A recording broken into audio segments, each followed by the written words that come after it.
Hey folks, welcome to the DarkHorse podcast. I have the distinct pleasure of sitting today with Irshad Manji. She is at Oxford lecturing for the Initiative for Global Ethics and Human Rights. She is founder of the Moral Courage Project and author of several books, including the most recent, Don't Label Me, How to Do Diversity Without Inflaming the Culture Wars. Irshad, welcome to DarkHorse. I'm so thrilled to be here, Bret. Thanks. So tell me, you've written a book, Don't Label Me, How to Do Diversity Without Inflaming the Culture Wars. What fun would it be if we didn't inflame the culture wars? Yeah, it is fun, isn't it? For about 5 seconds. And then, the dopamine hit wears off and we continue to crave it and we continue to chase it. And then we wind up in an abyss, sort of an ideologically zealous abyss that really is no fun for anybody. I don't know about you. I will tell you, I am not missing the noise of the Trump administration. I love the fact that we're actually talking about issues, not about his behavior. And I can honestly tell you that whenever there are stories that pop up in my feeds about him, I have zero desire to read them. I really, because I feel like saying, you remember what Melania Trump was wearing on the back of her jacket when she, went to see the Mexican kids? I don't really care. Do you? That's how I feel about continuing to remain mired in the noise. Well, I want to move on.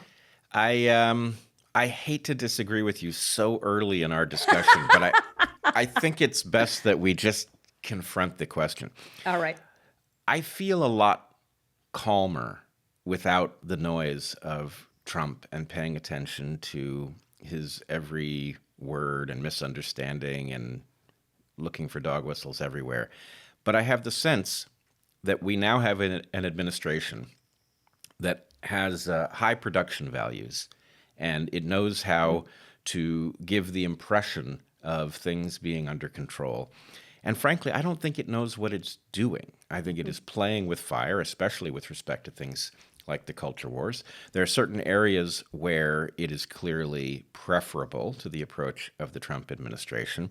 But I don't have the sense that we are in good hands. And I do have the sense that most of the people that I talk to have breathed a sigh of relief, and that is going to leave the foxes in charge of the hen house without anyone even paying attention to what's happening to the birds. Yeah. And Bret, I think we may be having a heated agreement here.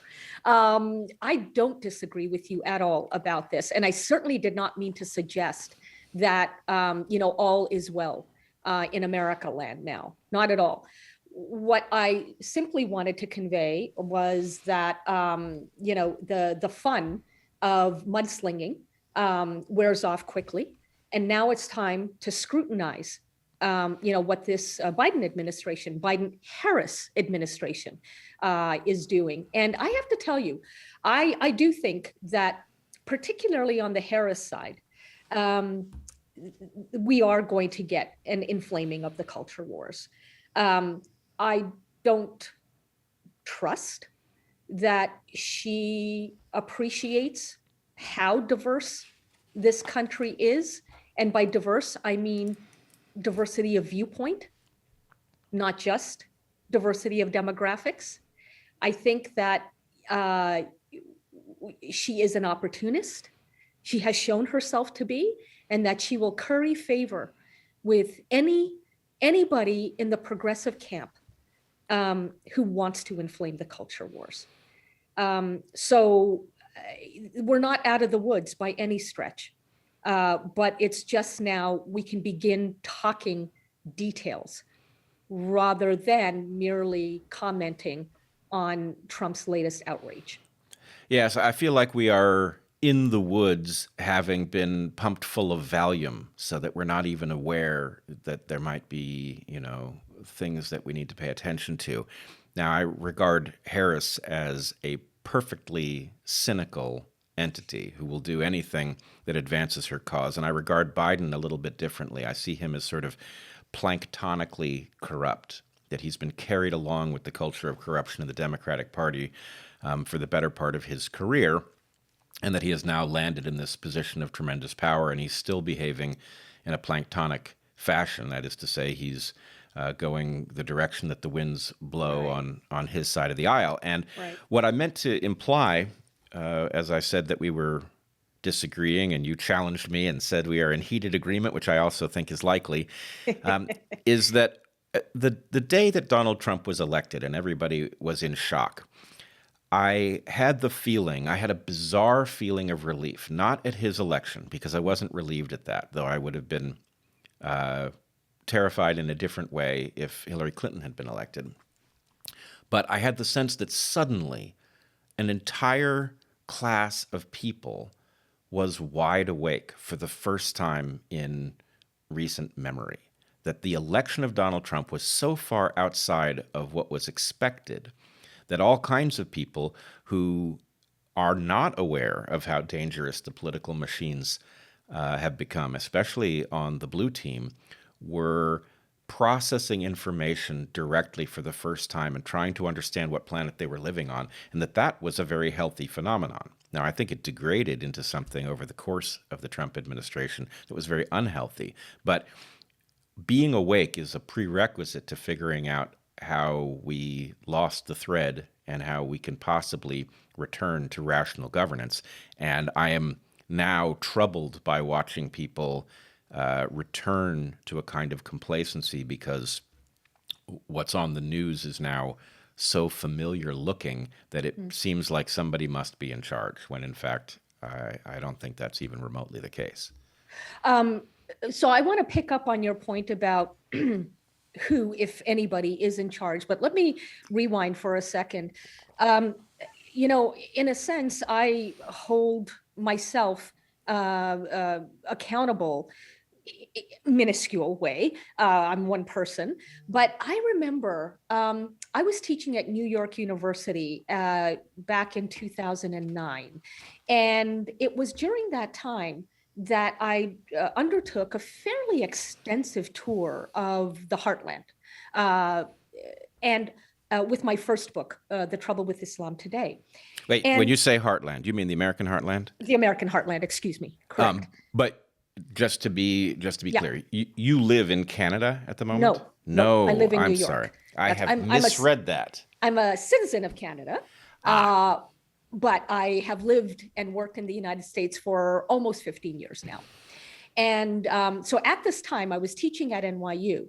And I undertook, as I say, this tour of the American heartland with my book, my first book about the need for reform in Islam. And I was Your first book is called The Trouble with Islam Today. Is that correct? Correct. Right. That's right. And I speak as a Muslim in writing that book. The subtitle is A Muslim's Call for Reform in Her Faith. I was surprised, and I didn't know what to do with the fact that at various turns in that tour, I would hear the question, why do they hate us? But here's the thing, Bret. The people asking that question were not asking about why Muslims hate Americans. They were asking, why do East Coast people hate us in the heartland? And when I got back to NYU, I sat down with the dean of my department, and he at the time, and he asked me, so what was it like? How much Islamophobia did you have to ward off? And I said to him, none that I was able to notice. Notice he didn't say, did you encounter Islamophobia? No, how much did you encounter? Right? And that was, just such an affirmation of what I was hearing from people in the heartland, the, frankly, humiliation to which they've been subjected by the overly educated, who are really in so many ways undereducated, for the last 20, 30 years. And so I've long understood where the resentment, the cultural grievance has come from. And I'm the first to say they're not all racists. And Oh, the more we fall into that trap, now that the familiar ethos of a Biden-Harris administration, is back in play, the more we fall into that trap, the more we create the very thing that we say we oppose. I agree. We are going to resurrect racism by virtue of falsely demonizing people, claiming that they have it when in fact it isn't in their minds, which doesn't mean that they don't have ignorance, right? There is ubiquitous ignorance. We are all ignorant of the experience of people who come from different places. But that ignorance, unless it is willful, doesn't cross over into what we ought to be Exactly. calling racism. Exactly. The real crime, if I may say, is not ignorance, it's incuriosity, a lack of curiosity. Very well said. Yes, that's the thing. And the fact is, your experience that you describe of A, not experiencing Islamophobia yourself as a Muslim, B, not encountering racism that the blue team swears is lurking in every white mind. This is very similar to my experience. I come from a now nearly dead tradition of left intellectuals, and as I have been rejected by people who are nominally on my side of the political spectrum, and I have traveled extensively amongst the people who are accused of racism so regularly. They're told they live in flyover states, that they're deplorable. It is amazing how infrequently one runs into anything that you would actually apply the label racism to. And it is also interesting how many of the values that in my very progressive household, the one in which I grew up, those values are now being defended by many on the center right in a way that I never expected to see. Right. But unless you travel across the lines that we're told you needn't bother with, you don't discover that the story about the others is just simply false. This is the great tragedy of labels. It's not the fact that labels themselves are inaccurate. After all, you can label me a Muslim and you would be right. You could label me a woman and you would be right. It's the baggage, the assumptions that go with those labels. And I'm constantly struggling with how we are going to move beyond those assumptions in a time in which we all live. We are immersed in the kinds of technologies that frankly don't incentivize the kind of thing we're doing right now, openly engaging, right? Immersed in technologies that are deliberately designed to amp up our emotions. And you're the first person to recognize this, being an evolutionary biologist. From a biological perspective, the easiest emotion to have is fear. Yes, I think that's literally right, and not because of it is a cognitive bias built into us because of effectively the same logic that results in your fire alarm going off when you burn toast, which is a fire alarm that goes off for burnt toast can still save your life. One that assumes that a lot of smoke is toast related may miss an actual fire and you may get trapped by it. So your fight or flight reflex is built to be oversensitive, and to the extent that there are algorithmic reasons to trigger it because it gets you very engaged, and that serves someone's economic interests, it causes us all to be jerked around when, let's put it this way. You describe yourself as being interested in correctly navigating issues of what we might otherwise call diversity, equity, and inclusion without getting involved in what we recognize as the culture war. Mm-hmm. You are not absolutely alone in this quadrant. You are you are friends with Chloe Valdery, so she's a Indeed. mutual friend of ours. And I would say that you are both interested in figuring out, sorting the wheat from the chaff in this area, rather than just pretending that there is no issue of diversity, equity, and inclusion, right? I share that belief with you. There is something to be navigated, and unfortunately, both poles are wrong about it. It's not that we don't have a problem, right? But it is also not that, white supremacy is ubiquitous in America and the West, and it has to be stamped out along with patriarchy and all of those false assertions. Go I ahead. have to, yeah. Well, this the constant refrain of white supremacy. Um, it's so sad for all kinds of reasons, but one of the big reasons for me is that, first of all, my family are refugees from Uganda in East Africa. We were booted out by a Black man, Idi Amin, who decided that Africa belongs only to Blacks. Well, guess what, folks? My family had been in Uganda for 3 generations. We did not know any other country. We did not have a passport to India or a passport to Britain. Uganda was our country. But the very legitimate aspiration to liberation in the various African colonies devolved, as aspirations often do, into a fever called Pan-Africanism. And that is when you get the dogma, and dogma by definition is exclusionary.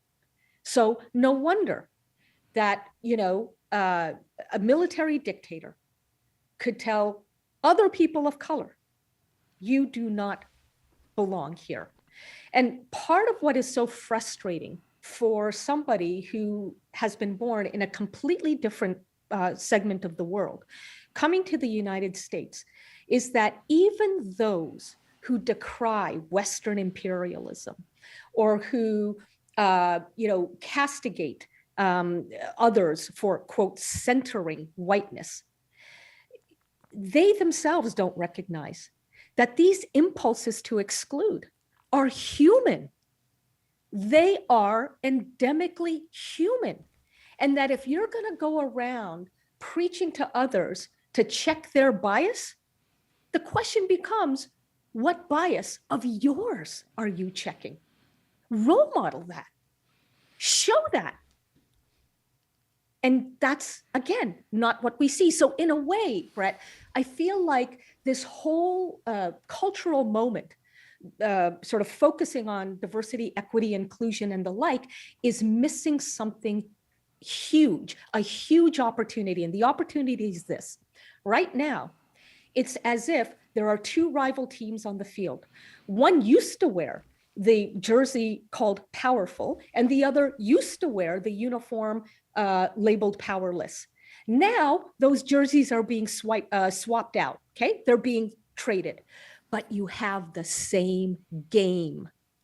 We have the opportunity right now to change the us against them game through diversity, equity, and inclusion. And that is not what we are doing. We're replicating the game.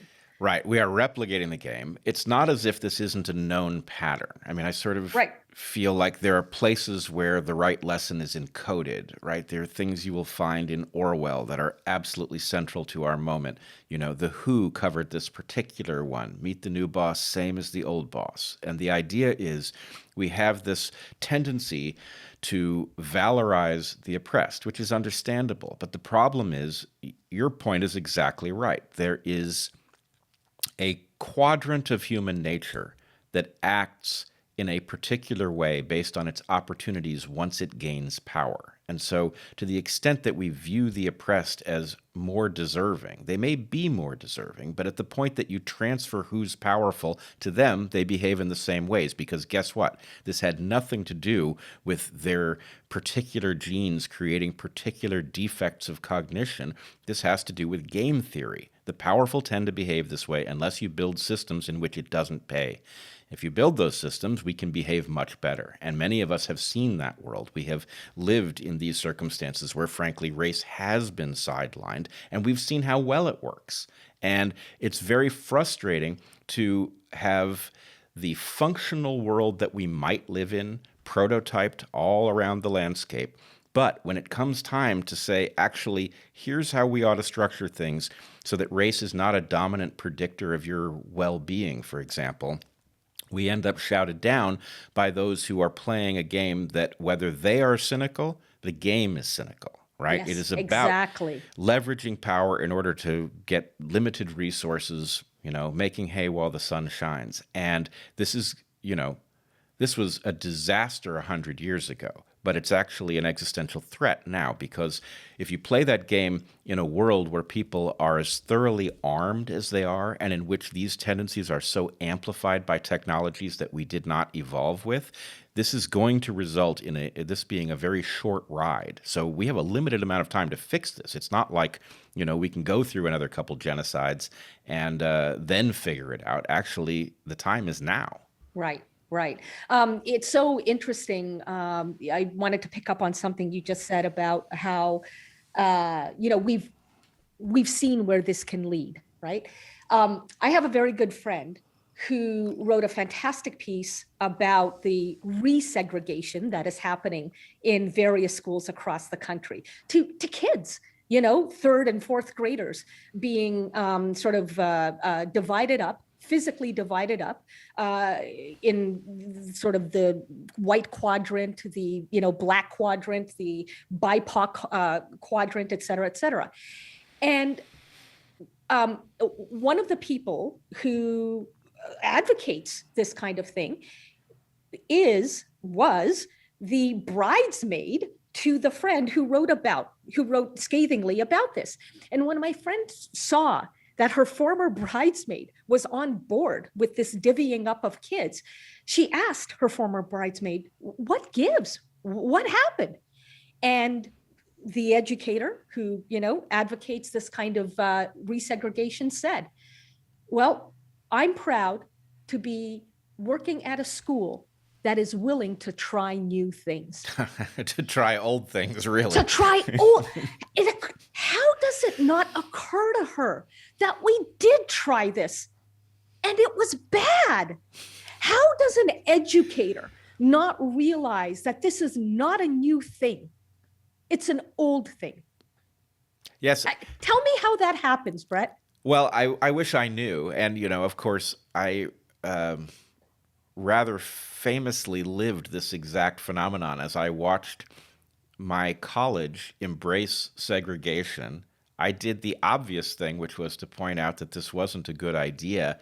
And I became, the sort of symbol for white supremacy on my campus because I was against segregation. I mean, that is such a bizarre experience to go through, right? If you had told me at 35 that was going to happen to me, on the cusp of 50, right? That I was going to be demonized as a racist for fighting segregation, I would have thought you completely bonkers, right?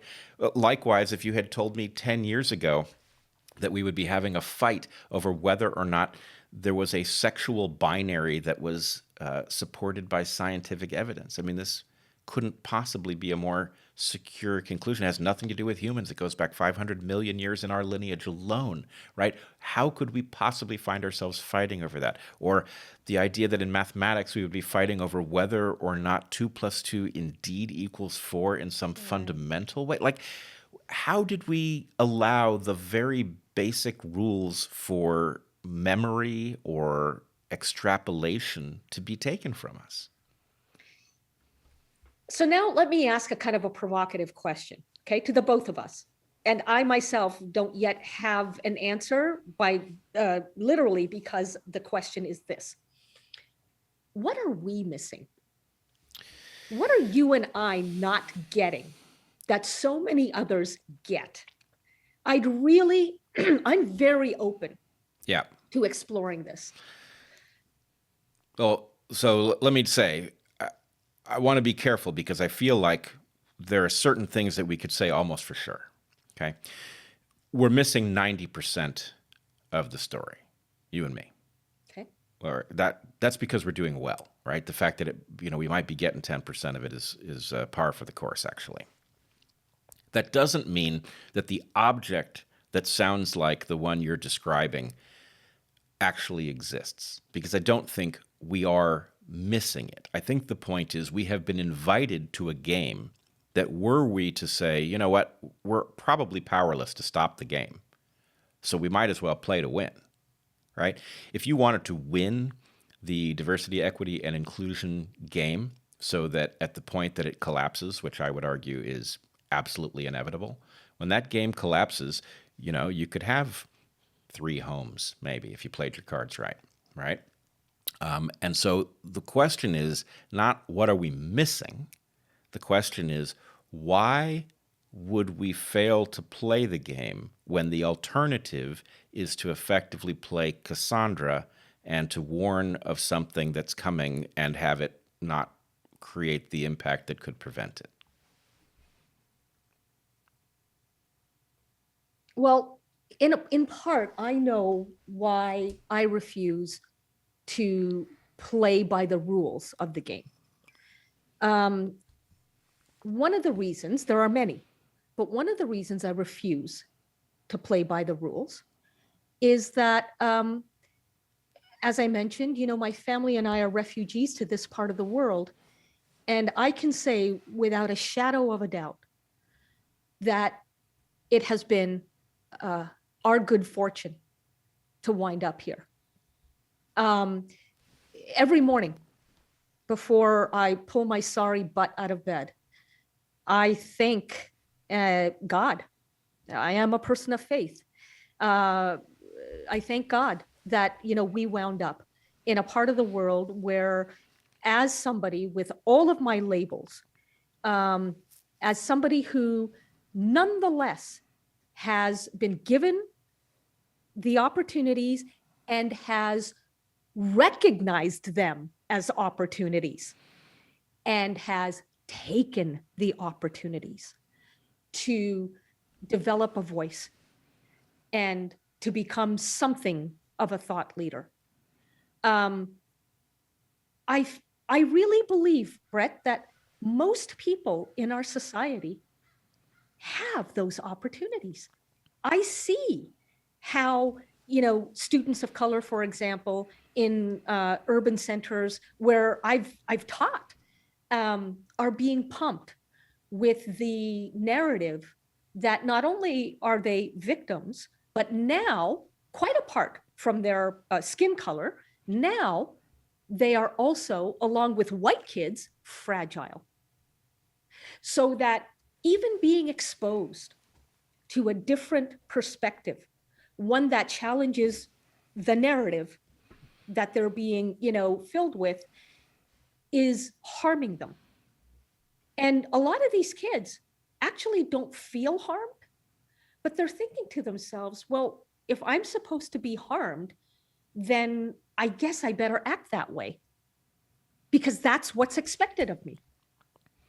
So we're creating these false divisions and tensions.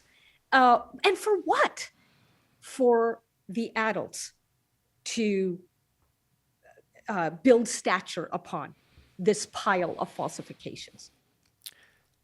I agree with a lot that you've said. I want to make sure to go back to the beginning of it because I think the central point may be this one.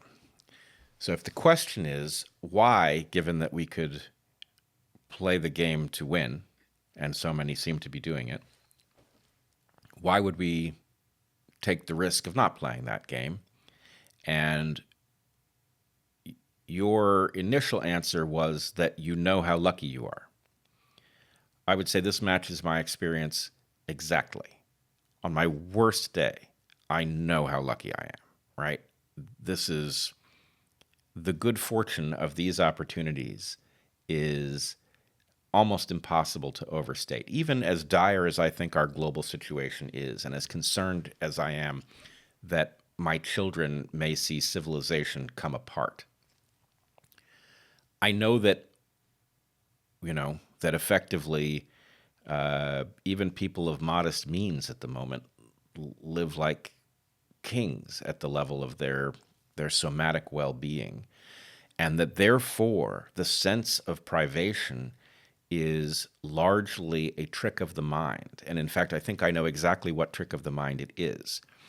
Evolutionarily speaking, one finds opportunity if they feel that they are jeopardized or being shortchanged by the world. So no matter how lucky you are wired to be dissatisfied, Right. and therefore to figure out what opportunities may be lurking that you hadn't noticed before. And that natural tendency not to feel, you can feel satisfied temporarily. That's a reward for having discovered some patch of goodness.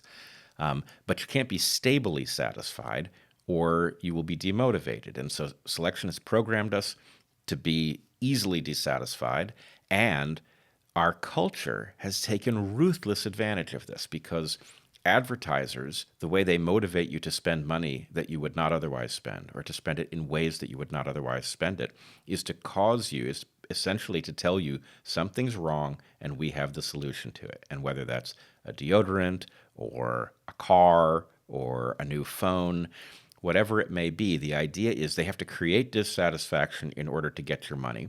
And so effectively, from the moment we get up in the morning to the moment we go to bed at night, we are being bombarded by messages that say you could be better, right? You could be happier. You could be more satisfied, and here's the way to do it. And I think, frankly, it's created an epidemic of dissatisfaction, which then functions almost like greed.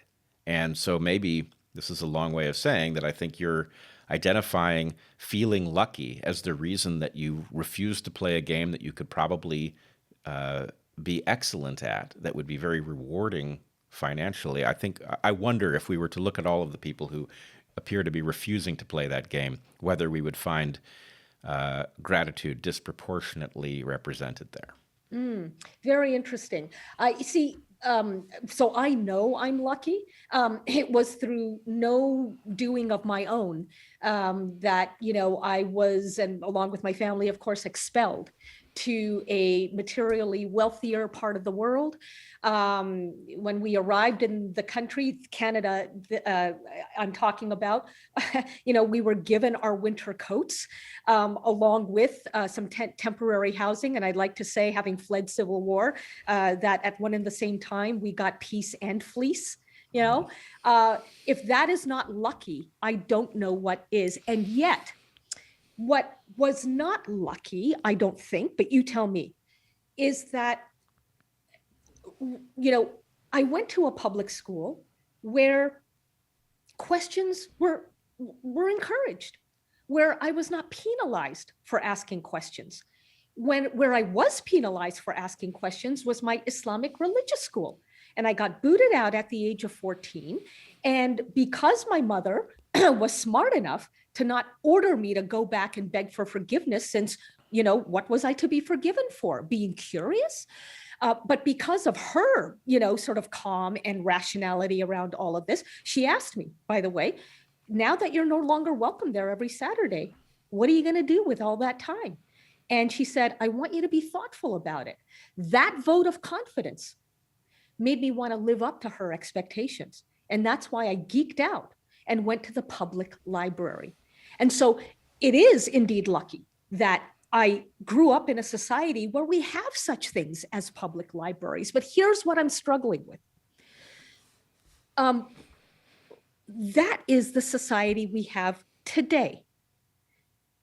And yet, children are being told that they can't handle figuring things out for themselves, that they can't handle the welter of information that is out there, that they need to follow, what is right and what is wrong, and that we as adults will tell you what that is. Now, of course, that's an issue that's timeless, right? The authority of the adult. But we're in a situation now where the very advantages that we have living in a relatively free, still relatively democratic society are being framed as evils. So if a country with the wealth in all kinds of ways, the wealth that we have is nothing but a series of hurdles for young people, because that's what they are told, how does it get any better? It's the paradigm, the toxic negativity of this paradigm that it seems to me is just self-fulfilling. It's literally a race to the bottom. It's a race to the bottom being initiated by people who have no idea what the bottom is like. They do not know where they are taking us. You're so right about that. They don't know.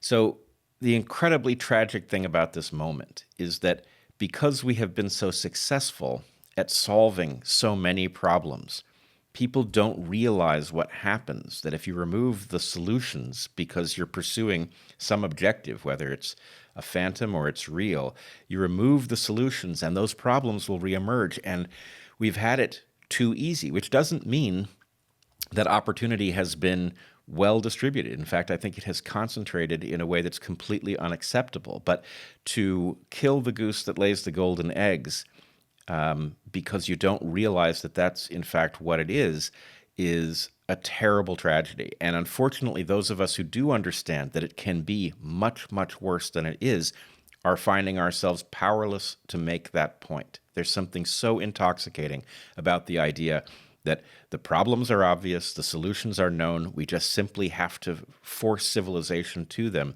that has made those with this power that is accumulating completely deaf to the warnings that they absolutely urgently need to hear. Why do you think today it is so much more difficult to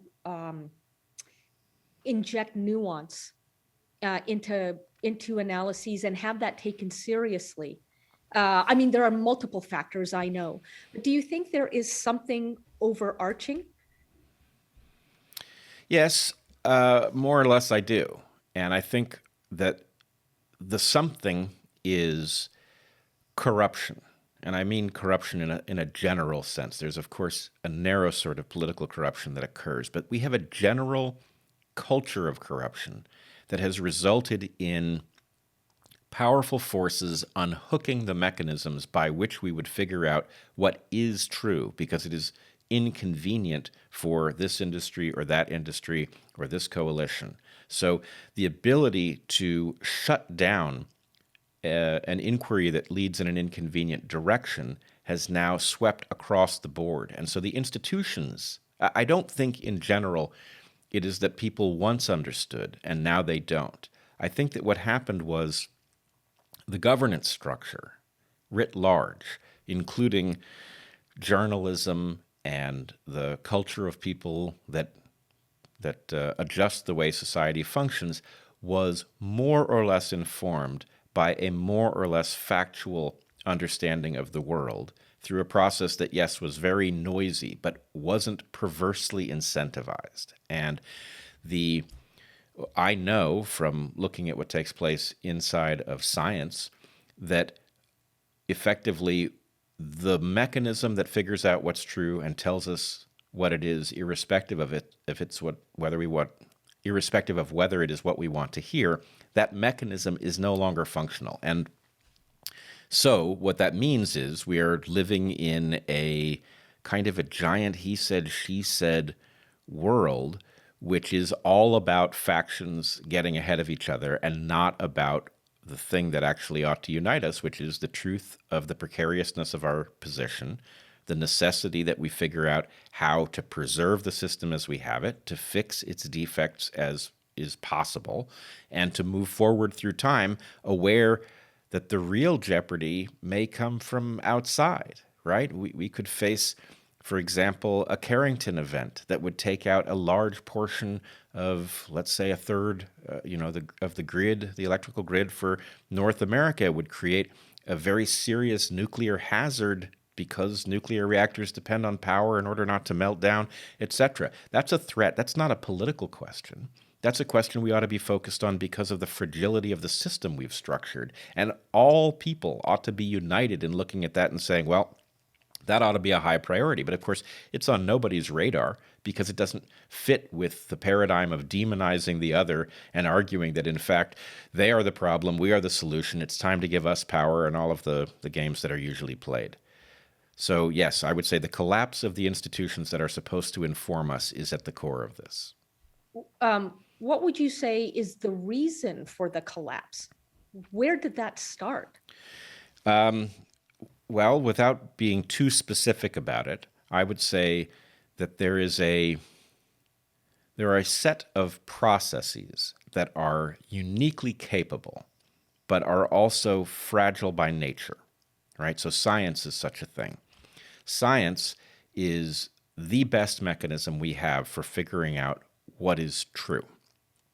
There will be tweaks to the way we do it, but in general, I think we've landed on the best mechanism for robustly increasing our understanding over time.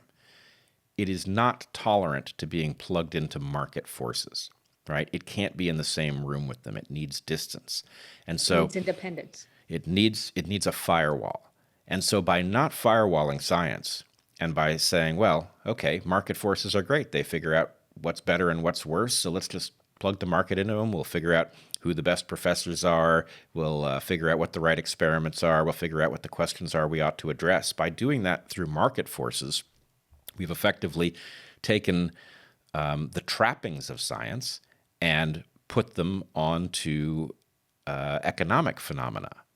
And so the market may be very interested in telling us what we want to hear. It may be interested in flattering us, and it may be reluctant to warn us because that's kind of a bummer, and it doesn't sell cars. So we took our best asset and we threw it in the shed with some chemicals that it can't withstand, and then we're surprised that it isn't working right.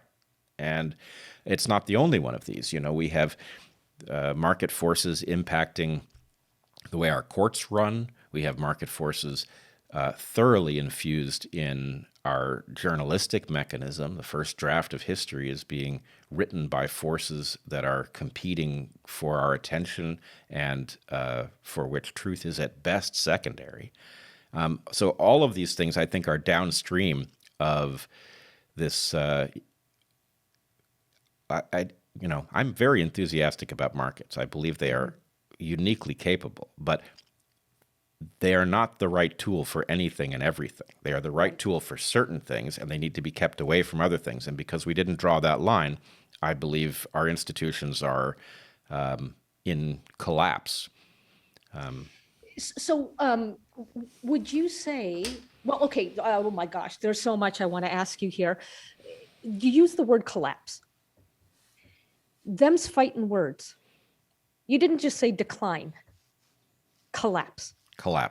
Is that a fait accompli? Probably. I would love to see the university system resurrected so that it could play its proper role. But I also have lived inside of it enough to know that, you can go field by field, and 9 out of 10 of them are basically lobotomized, right? And, you can see this very clearly in the COVID epidemic, right? COVID has taken fields that we rarely pay close attention to in the public, and it has put them center stage. And so this is like, a random test of how healthy academia is, right? Okay, suddenly we're listening to virologists and epidemiologists. Let's see, how credible are they? Well, they are circling the wagons around, for example, the idea that COVID-19 must have emerged from nature unaltered and couldn't possibly have emerged from the laboratory in Wuhan that was studying these very things.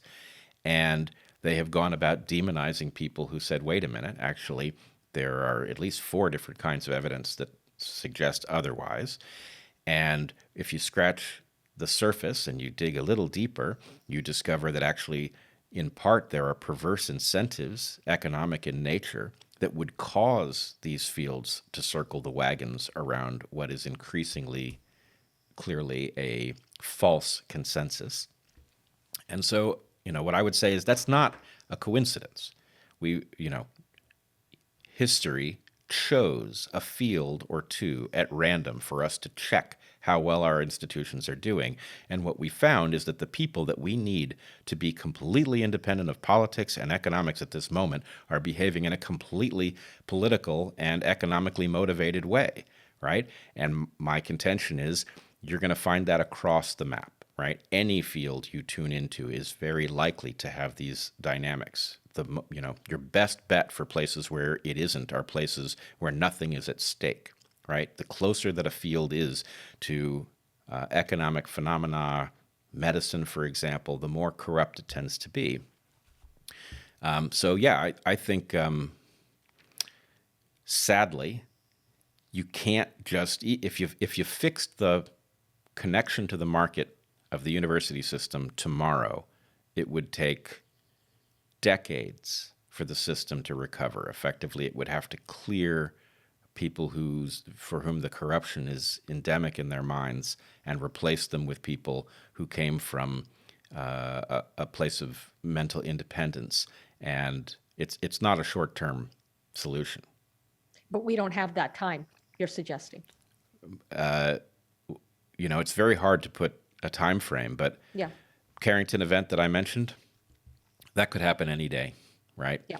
Yeah. We would get minimal warning, and there's very little we can do about it. It is far too early to say that COVID-19 came from the lab in Wuhan, but let's put it this way. It is certainly possible to have increased the transmissibility and the devastation that a particular virus is capable of, and for it to have escaped a lab. So we were playing exactly the game that could have caused COVID-19. Whether it did or it did not doesn't matter. We were playing that game because we were being foolish, because we misunderstood the comparison between the risk of something like that emerging from nature and the risk that we would in fact create it, and it would escape our control. So we know that we were playing that dumb game. And why were we playing it? Because it's very directly a question of economics. You had a small number of people who successfully persuaded the funding apparatus to throw many millions of dollars at this question because they effectively spooked it, right? They told us this is coming. We're either going to know it before it happens or we're going to be caught with our pants down. And we were spooked into creating this hazard. So, we don't have this time. Now, you and I both have experienced a great deal of luck, and we are tuned in on the idea of luck, and it's possible that humanity will get very, very lucky. And although we are running unconscionable risks on a daily basis, that we will continue to flip coins and have them come up heads, and that if we started to right the ship now, we would make it. On the other hand, it does seem like we need some other plan in the short term, something that can behave reasonably even if our institutions are not functioning well. So, Bret, I'm going to confide something to you, and therefore to your listeners, obviously. Part of what I struggle with on a daily basis is my own faith in humanity. And, having studied enough neuroscience and social psychology to recognize just how manipulated, assuming we even have consciousness, how manipulated our conscious selves are by the easily threatened ego, how short-term, how greedy, how spooked, as you put it, we can be and behave in highly, disproportionate ways as a result. It makes me wonder whether, oh God, I hate to say this. Okay, here we go. Whether we even deserve to survive. Yeah, well, let me help you with that. I think I can. We definitely deserve to survive. because we're stuck in the following predicament. All of the worst atrocities in history are downstream from programs that are evolutionary in nature. But all of the best stuff that we are capable of is too. In other words, humans are effectively caught between multiple possibilities. We can be terrible, we can engage in warfare and genocide, and we can be completely deaf to the humanity of others and treat them as objects, or worse, as entities deserving of torment. Or we can be tremendously compassionate and innovative and hell-bent on creating beauty and insight. All of those things are features of humans. And I think wise people have repeatedly happened on the recognition that it isn't one or the other. The question is really, will we create the circumstances that bring out the remarkable things that only humans are capable of? Or will we allow those structures to break down and return us to this natural state of conflict in which our innovative capacity is put towards bigger and more frightening weapons and torture mechanisms? And so I guess what I would say is, if we can recognize that both things are on the table, and we can understand that we are actually morally obligated to create the conditions that bring out the best in humans, then we will have earned our place. And if we ignore that obligation and play these petty games and destroy ourselves, in some sense, that will be on the collective us for missing the opportunity. And to me, the thing that is most tragic is that the people who wouldn't have done that are condemned to the same fate. I want to see as many people as possible recognize that human beings can be terrific creatures if they have the conditions conducive to it. And then which they themselves have to create, though, the conditions conducive to it. Exactly. But the point is, look, I can name many, many people who would no doubt take us in, we can't say that it would work, but they would seek to take us in the correct direction, to liberate as many humans as possible, to give them the tools to innovate positively, to generate insight, beauty, all of those things. There's no shortage of those people. They are on a ship with lots of people who are insisting on playing this other game and demonizing and tormenting and torturing. And I hate that those two groups are stuck with each other, because, there's only so much the wise people can do to divert our course to the obvious one. But I also see that as a predicament that, for me at least, fills every day with meaning. Doesn't right? it just? Absolutely. You get out of bed knowing what you're here on this earth to do. Right. Yeah, and it's it's certainly an interesting puzzle. How the heck can you steer a ship like this one? Where even is the helm? Never mind that nobody's manning Right. it. Where even is it? Right? Is Right. it? Right. Are we going to get there through podcast land? I don't know. Well, I think enlightened, rich forms of media have to play a part, because, again, we're immersed in multimedia today, and it would be silly, I think, to suggest that any of us is immune to being influenced or shaped by the media that we consume. But I'm not going to call it optimism, because I think you're smarter than that. In fact, I know you're smarter than that. But you seem full of hope, which is not the same thing as optimism. Hope suggests that we do have agency, should we choose to use it, and use it wisely, obviously. And you remind me in that way of of my younger self when I was traveling, the world, speaking to Muslims and others about the need for reform in my faith of Islam. And I remember being told by all kinds of people, some well-meaning, some more malevolent, that give it up, Manji. If Martin Luther King Jr. had a dream, you have a pipe dream. Violence is baked into Islam, and this may be your way of denying that, in fact, you're an atheist. But better that you come out of the closet now as godless than waste your breath and everybody else's on something that simply can't happen. And trust me when I say that I took a lot of time to think about those sorts of comments. I sat with myself for many an hour, really, exposing myself to questions about whether, in fact, I do believe, why do I believe, and so forth. But the bottom line is this: that was, 16, 17, 18 years ago.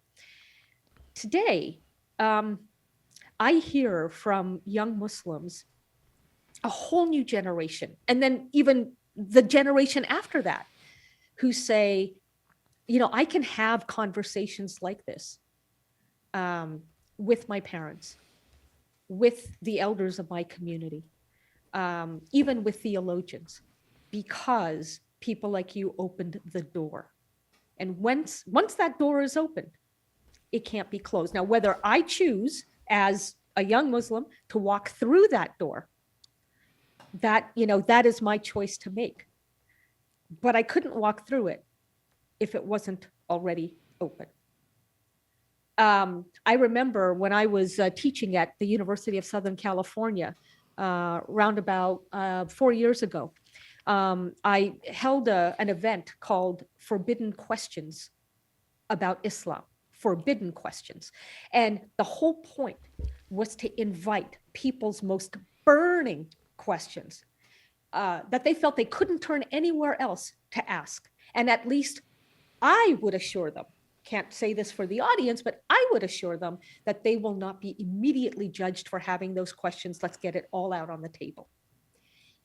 Not only was that event allowed to proceed, but afterwards, I spent 4 hours in the atrium of the building engaging with a large group of young Muslim women, almost all of whom wore hijab, okay, the head covering, and who couldn't get enough of this honest discourse. And it reminded me that, to quote Edmund Burke, and I'll quote him, directly, I won't try to sanitize it: no man makes a bigger mistake than he who does nothing because he does only little. It's so true that we still have that agency.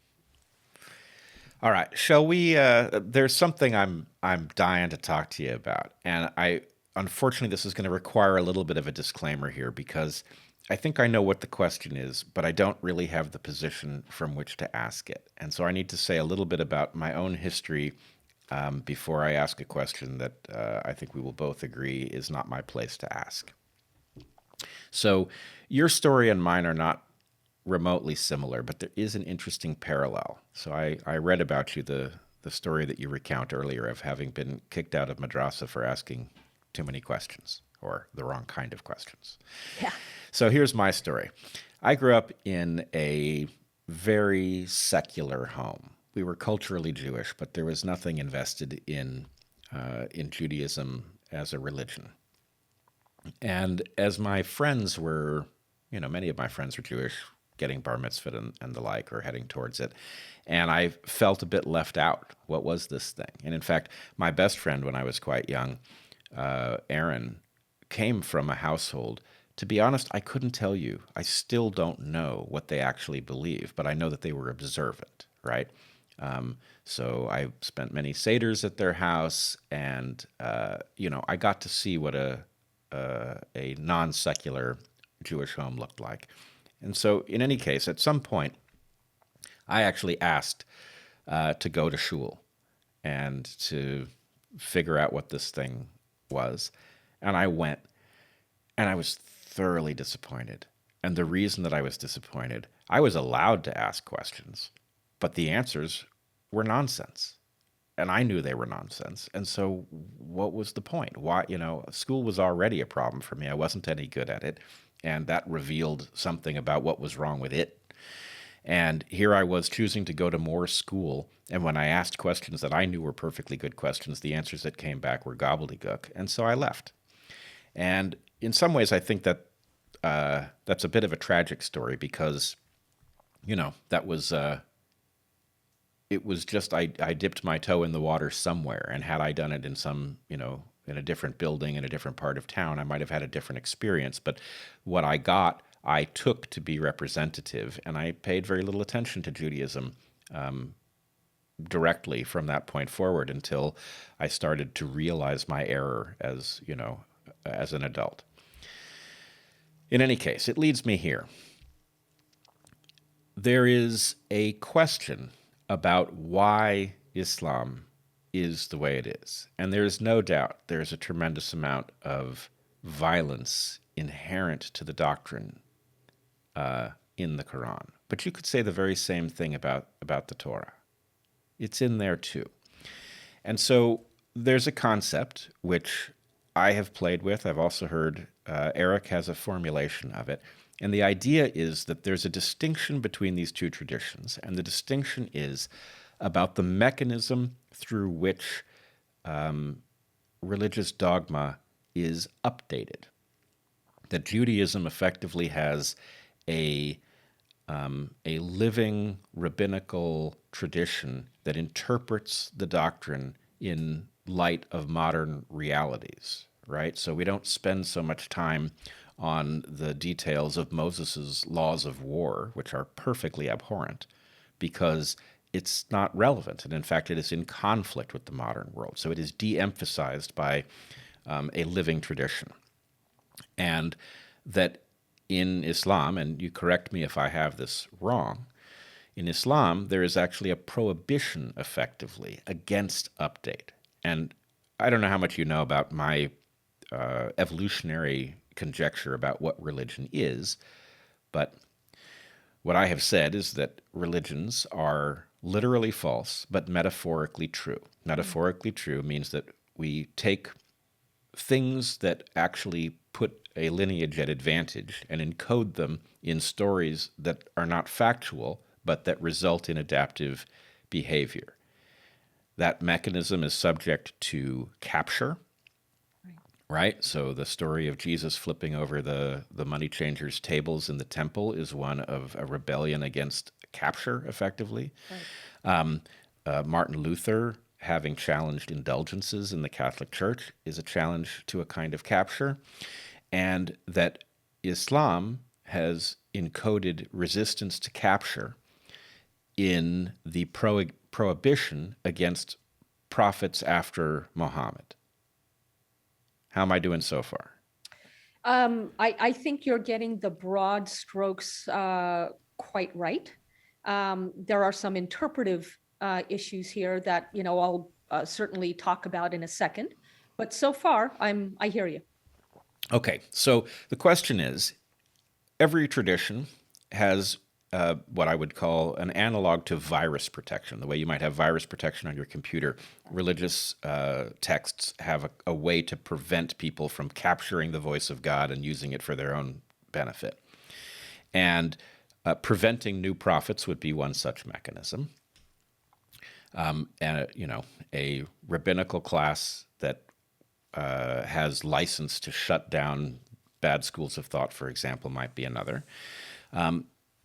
But the question is, A, is there something to the idea that in the ancient world there was a great deal of brutality? That brutality has traveled more easily through time with Islam because its particular version of resistance to bad ideas prevents update, and therefore modernity is a bigger leap. Is there does that strike you as correct? It strikes me as potentially correct. Now, let me explain why potentially. And let me start by saying that um, if, if I believed that Islam as a faith or a religion was incapable of reinterpretation, I could not have integrity as a Muslim. I would have to leave the religion.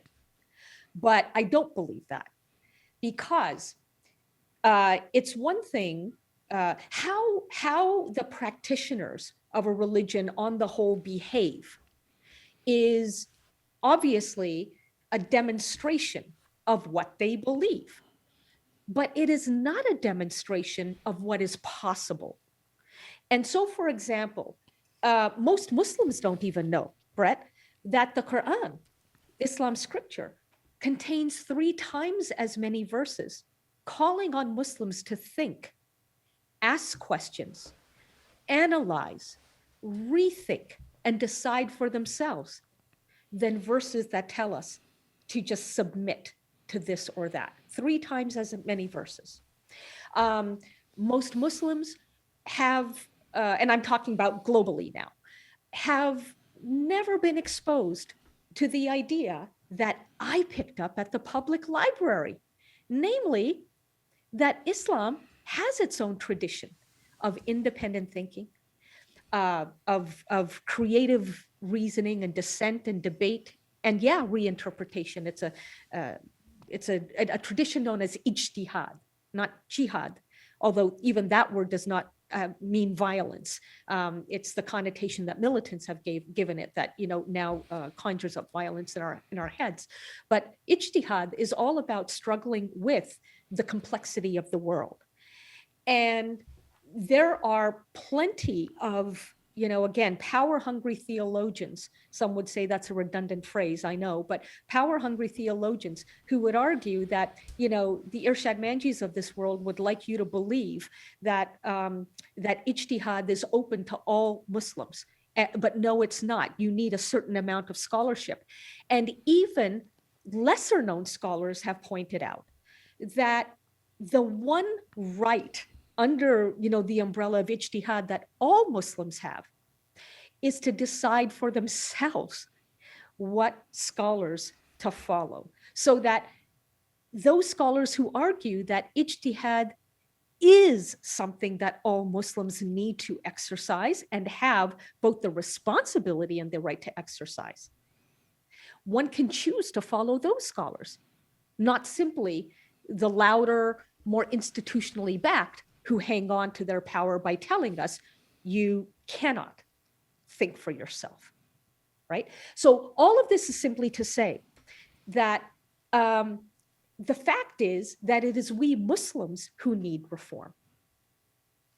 And in reforming ourselves, we thereby reform Islam. But Islam itself has the raw materials to overcome what has been abused in its name. I'll just finish up by saying something that, I remember when Bill Clinton was president, and more than once I heard him say, and I was pretty young at the time, and I was struck by this, that there is nothing wrong with America that cannot be fixed by what is right with America. And I must tell you that that is exactly how I view my relationship with Islam.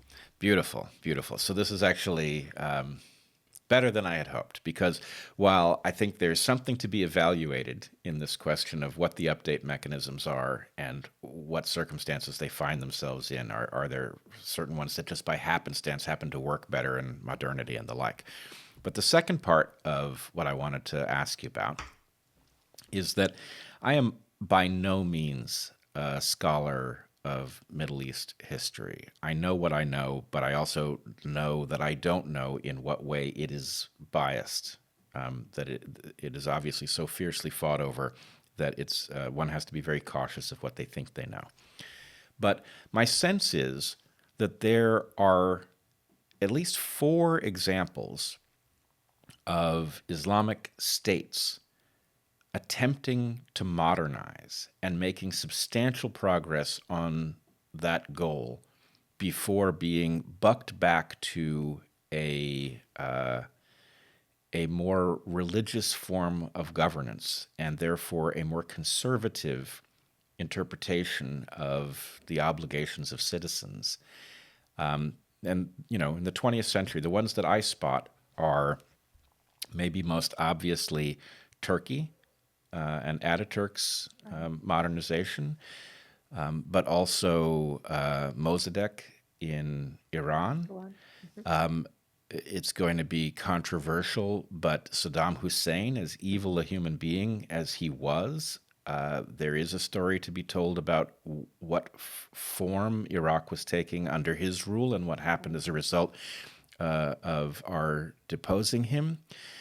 And Sadat in Egypt, a very different example. But all of these things suggest a sort of a tendency towards modernization of the Islamic world that then is overwhelmed by geopolitical forces that may have nothing to do with religion, but that religion is, maybe it's even an analog of what you and I both fear is going to happen in the U.S., where the pretense of ubiquitous white supremacy is going to create white supremacy. Right.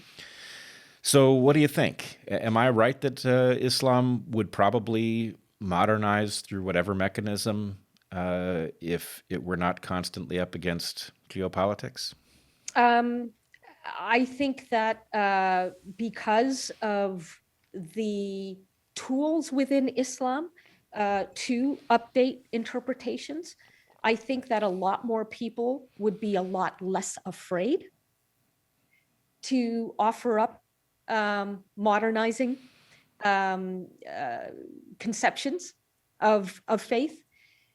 Right now, and of course for a long time, Muslims have been suffocated by fear.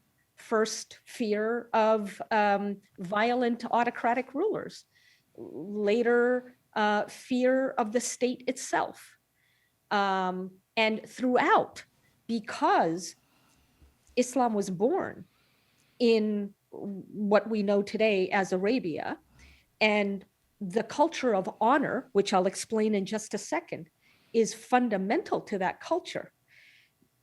Culturally, there is an inbuilt resistance to doing anything innovative, because one always has to worry within this culture of honor of dishonoring your family. The culture, honor, to American ears sounds like a wonderful thing. But here we're talking about collective shame. And it's one thing, for an individual such as myself to go out and write a book about the need for reform and then, propagate that message as an individual. But one of the things that my own mother had to contend with as I was doing this was the question, about her honor as a parent and her honor as a Muslim by raising a daughter.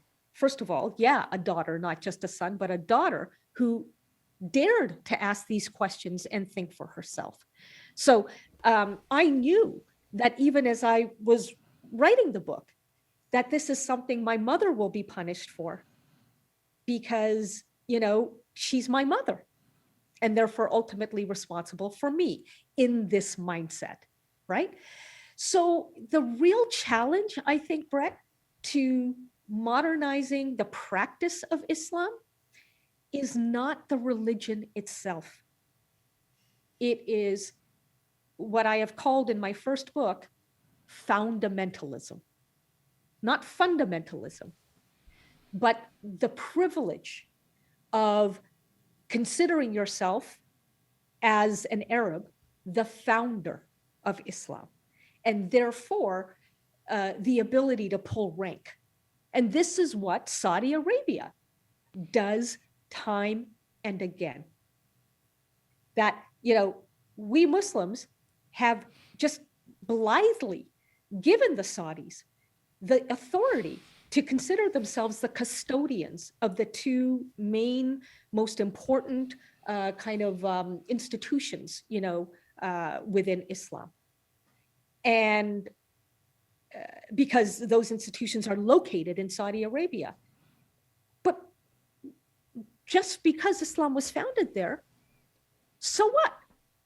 Look at what these people are doing in the name of God. And yet, again, this fundamentalism is something we don't even think about.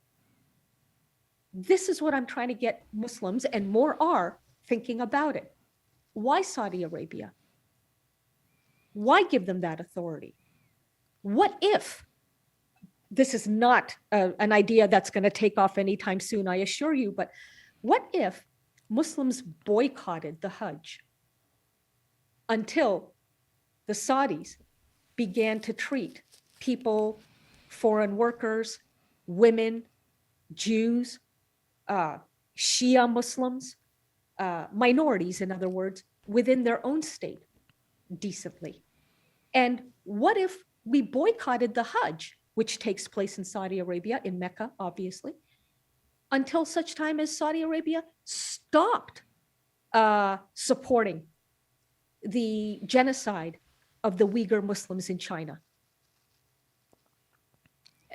This is the kind of thing that we don't even allow ourselves to think about, because it's just too frightening. So actually, this, again, I am not a scholar of the Middle East. I'm, I'm a layperson in this regard, because I guess everyone is, unless you have special understanding. But it seems to me, and I was going to raise the question of Saudi Arabia, but you raise it much more directly than I would have. The accident of Saudi Arabia being central, and the possibly non-accident of Islam being location-focused, is conspiring with geopolitics, because, of course, Saudi Arabia has become so wealthy and so powerful due to its alliances with the West, which are, of course, largely about fossil fuels, that accident of history of there being a useless substrate buried under Saudi Arabia that suddenly became, the core of 20th century power, and the monuments of Islam and the pilgrimages heading towards this place. And even I find something important about the idea that Muslims multiple times a day are orienting themselves physically in the direction of Saudi Arabia. Correct. That all of this has a kind of centralizing effect on the thought process, which means that it might be even a blessing and a curse, if I can use that term in this context. Because to the extent that you and those who are aligned with you in hoping to modernize Islam are successful, that the tendency towards a centralized view of the religion might more effectively cause that to spread through what is in fact a Muslim diaspora. But it works the other way too, which is that to the extent that geopolitical forces conspire against modernization, the resistance to modernizing is more networked by virtue of the connection of Muslims to a particular patch of land. Well, let me tell you one other thing that's going on, because you lay out, a couple of potential directions. The third direction, which might fit with the first one, namely the modernizing of Islam, but I think it's a tragedy, what I'm about to reveal, is that the adherence to even identifying with Islam is plummeting in many parts of the Muslim world, Middle East states, and even Iran. Now, one would perhaps not be surprised by that in Iran, given theocracy, given imposition, and no human being actually takes well to being imposed upon. But even in those parts of the world that would otherwise, quote, stick with Islam as a way of sticking it to Western colonizers, aren't doing that anymore. And a whole new generation is beginning to just let go of any loyalty to Islam. And it's something that I think a lot of Muslims are in denial about, because again, they recognize that their own identities are going to have to be challenged if they're going to allow for fresh air to come into the practice of Islam. But in the course of selfishly protecting their own identities, they're allowing the very source of that identity, Islam itself, to be thrown out the window. When the reality is, you really can have a win-win here, where you have something more like a Reform Islam, like we have in America, Reform Judaism, where a whole new generation can identify with it, but identify in ways that have integrity to them. There are avenues within Islam to promote environmentalism, to promote animal welfare, even the well-being of dogs that are traditionally thought to be toxic, najis, as it's said in Arabic, dirty and spiritually dirty, not merely physically dirty. But I can tell you that I see out there Facebook pages and initiatives that people write to me about, in which a new generation is taking the reins of what Islam means to them and really and truly making it meaningful, meaningful enough to address today's issues. Those who live in societies where they're free enough to be able to smuggle that into their lives is where this is happening. Those who don't live in free enough societies to do that is where Islam is dying. Wow. Well, that is fascinating. And I do see a crystal clear hazard, which is if what you have is a choice between a primitive Islam that is adapted to a world we no longer live in, and pure secularism, that you will run the risk in the Islamic world of going from the one hazard to what we are now seeing in the West, which is kind of a spiritual chaos that I think is about to jeopardize everything we have accomplished. Right. And really the right thing to do, and it's a very hard sell because for some reason people are very attached to who the discoverers were of particular things. And I don't get this at all because, as a scientist, I know full well that the Enlightenment was not a Jewish project. But I don't find the slightest bit of embarrassment in taking those tools as my own, as the birthright of every human, and wielding them to the best effect I can. And my sense is, okay, so whatever population you came from didn't come up with the Enlightenment, or it had a different Enlightenment. The tradition has now died out because of historical facts. So what? Take the tools and learn to wield them in the interest of what's right. And don't worry so much about who discovered them, right? The fact is most of us didn't discover anything. And we're using tools that we inherited from either our own ancestors or somebody else's. But we are also part of one human lineage. And if we just simply could glimpse for even a moment the way we are jeopardized together, the way we are vulnerable together, and that it's going to take everything we've got, right? If we put aside our petty differences and we simply say, well, what is the best shot we have at getting through the next 500 years, right? That's still a hard project. even if you put our differences aside, it's still a hard project in light of the challenge that we have created for ourselves with technology and industrialization. And we can do it, but I don't think we are going to do it if we are fighting each other over, you know, Bronze Age distrust and an obsession with genes that doesn't even mention them because nobody at the time these texts were written knew anything about genes. Right? That's really what this is. This is the genes fighting each other, using us as tools and throwing us away. And we need to modernize. But I think if there's an error that I remember from the intellectual tradition that I grew up with, it was the sense that secularism was the answer, right? That as soon as we all wake up to the glory of, our secular selves, that the problems will be solved. And I think we now know enough to realize that that actually leaves a gaping hole that people fill with nonsense, and it creates a nonsensical battle from which no one will emerge.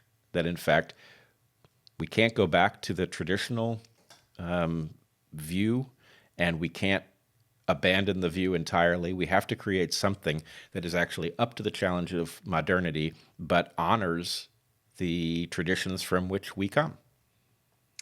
Exactly right. At least in my view, exactly right.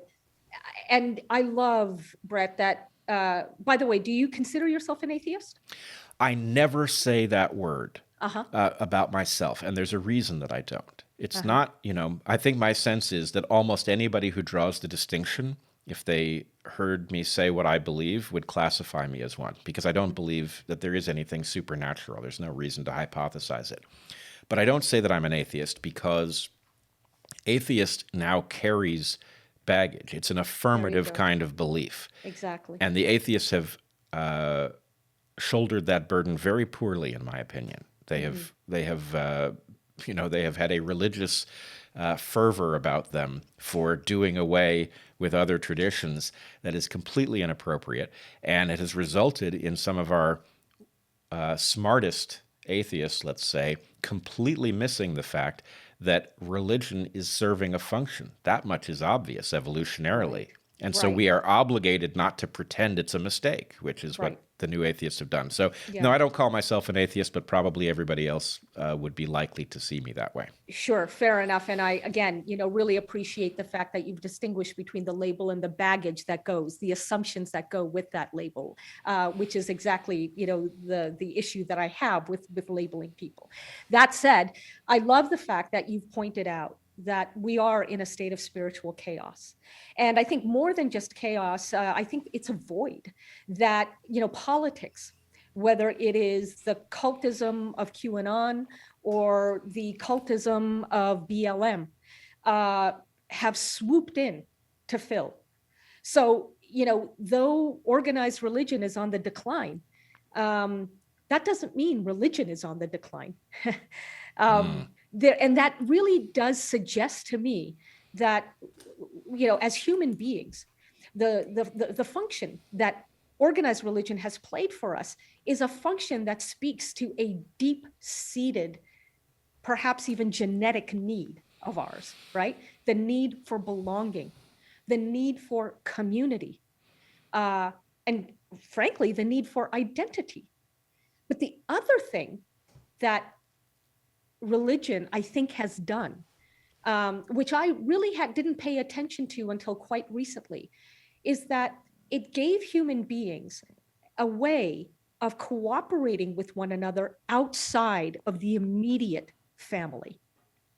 That there was an ability or a reason or an incentive to trust people outside of your immediate family, for better or for worse. Not everybody deserved that trust, obviously, but to trust people outside of your immediate family in order to cooperate on a wider scale, in order to build societies, institutions, and ultimately civilizations. Seems to me that once again, we have among the cults, the cults that we've got raging right now, we have a kind of a blind trust for one another. But I don't see them exactly interested in anything that cooperates with others. I see merely, again, us versus them, which religions, organized religions, traditional religions easily lapse into. I totally understand that. But there is a larger vision, it seems to me, within traditional religions that the cults of our time simply don't have. Am I being, honestly, am I being a little too rosy No, about the religions that we've previously belonged to? no, this is a distinction I have trouble convincing people of. But what we have is traditions that have stood the test of time, about which we can infer certain things must be true, right? It is impossible that something as durable as Islam is not functional. That doesn't make it good or bad, and it will have both components. But we know that it has worked to get people through history. Were it a simple error, the way the new atheists would have it, then those people who believed everything that Muslims believed, except for doctrine, would have an advantage. They'd waste less of their time, and they don't, clearly, or at least they haven't. And so we know that ancient traditions served a purpose. What we don't know is that they continue to serve a purpose. Presumably, the amount, the degree to which they serve people will have changed over time in a way that we can't track. And beyond that, any new belief system, we will not be able to say the same thing. In other words, if we came up with a modern version of an ancient religion or a novel religion, we can't say that it stands the test of time. And so we don't know whether it serves long-term interests or not. So we are stuck in a bit of a predicament, which is that the tools that fashion a coherent belief system are selection. And selection takes time. And so we cannot use that tool. We have to use something better.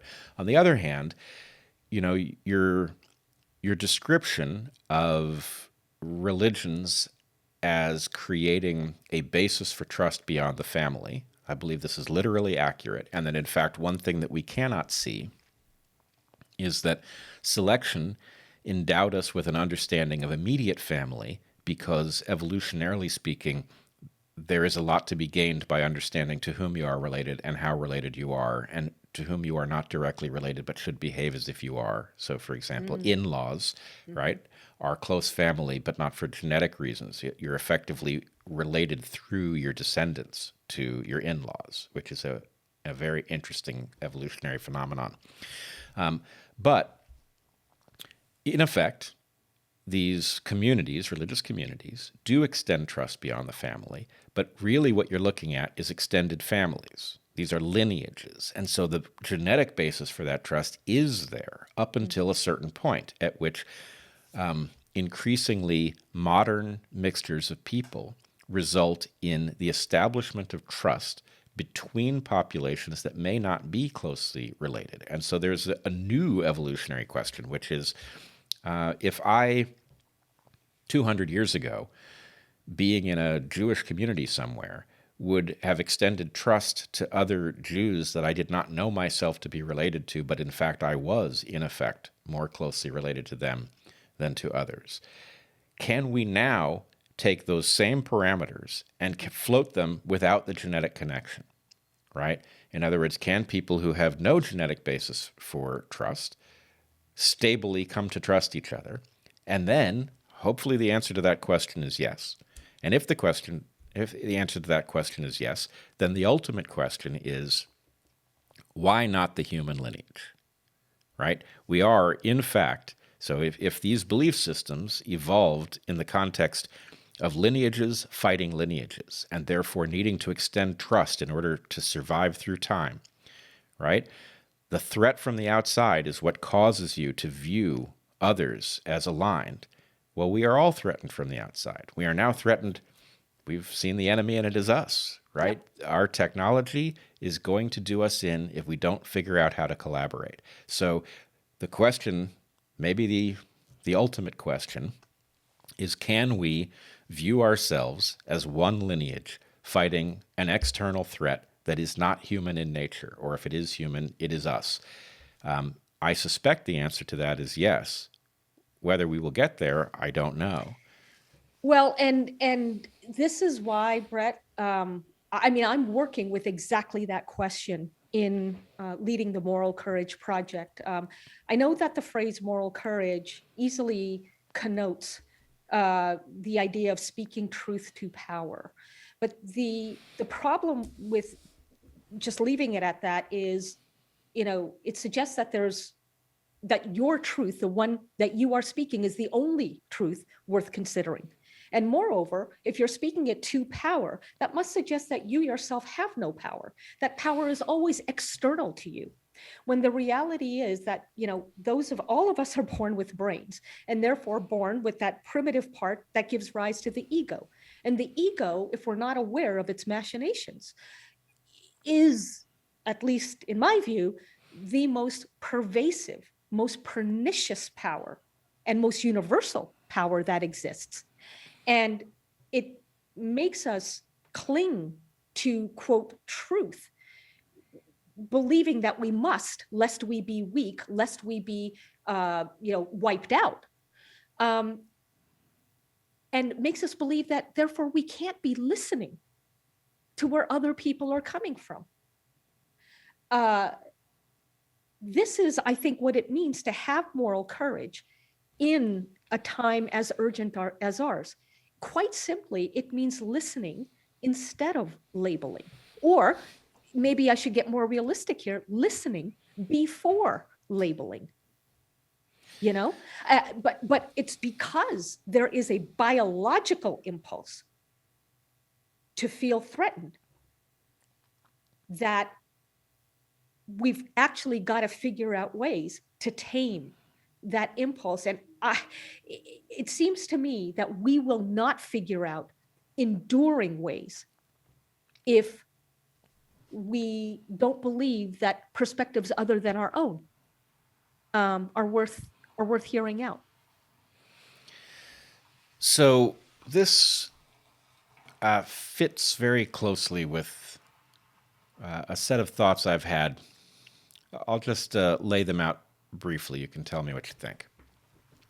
I have noticed the following thing in traversing across lines that maybe I wouldn't be expected to traverse across. When one thinks independently, one ends up building kind of a personal epistemology. And that personal epistemology comes with terms that will have been either invented or will have been redefined so that they are sharper. And what tends to be true of people who have generated such an epistemology is that they will very frequently forget that they've done it. In other words, they will create this way of understanding the world that is self-consistent, and it will sound like it is deliverable in the common language, English in my case.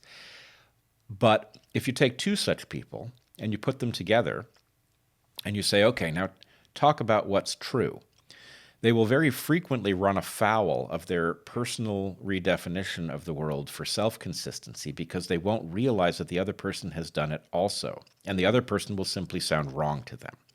So the way to get around this is to spend time, and I think it's completely unavoidable, it is necessary, when you are dealing with people who have thought independently for sufficiently long to have their own worldview, you have to spend, it's often weeks, learning to hear the other person as they are actually intending to be heard and teaching them to hear you the same way, right? So there's this process of saying, okay, when I say the word sympathy, this is actually what I mean, right? I don't mean what people typically mean. And when you get past that, what you typically discover is that, you have the most fascinating puzzle imaginable, which is you have all of these minds which are, constrained by the perceptual and cognitive tools that each of us have, which are highly idiosyncratic in many ways, and they're also limited to whatever experiences we have had in the world. Our own personal histories dramatically affect what we think is true. And then you we have this marvelous tool of language that allows us to compare notes. But in order to compare notes, you sort of need to build the Rosetta Stone for each conversation. And that's not a process that can be quick, right? To the extent that these worldviews are deep, that process is slow. Once you get there, though, and you sort of have extended sufficient trust for somebody else to compel you of their little glossary so that you can understand them as they need to be understood, there's a tremendous benefit to be had in teaming up. Now, the problem, the fly in the ointment of all of this, is that it is contingent on the fact that you are in a good faith environment, right? So if everybody in the room is extending to others a sense that what you believe is sure to be self-consistent or sure to be largely self-consistent, and that there is benefit in trading worldviews and then seeing if anything new emerges, that's great. But you can't do it in any old room where somebody may be there, selling something or whatever they might be doing. Right. All right. So the question then is, if A, does that model dovetail with what you've experienced? And B, if so, what does it imply about the project that you're suggesting? It does dovetail with what I've experienced. It takes time to figure out, first of all, what do we have enough in common that we can start from a place of trust before diving into difference. But I must tell you that I'm not as hung up about the need for patience as maybe what you've suggested. Here's why. My many years of walking this complicated earth tells me that every single one of us is more than meets the eye. We are, as I say, and don't label me, the only label that I can stand by that captures all of us is the label plural. We are all plurals. And let me bounce this off of you. If we got into the habit, Bret, of entering into potentially contentious conversations, conversations in which we know there's going to be disagreement, but we started it off by saying, look, we don't know much about each other. We probably only really know that we disagree on X issue. But the one thing that I can count on, I would say to you, Bret, is that you are so much more than what I think I know about you. So am I. I'm so much more than what you assume about me. And can we agree, therefore, that in this conversation, I'm not going to judge you or judge the totality of who you are based on your position on this particular issue? And could you extend to me the same courtesy? If we established a ground rule like that, first of all, is that too idealistic? Is that a habit we can actually get into in order to begin making a conversation more constructive than it might otherwise be?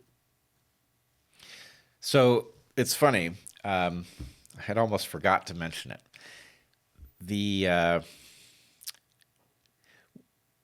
There is a small community of people, I don't even exactly know what its boundaries are, but that was united by our friendship with Mike Brown.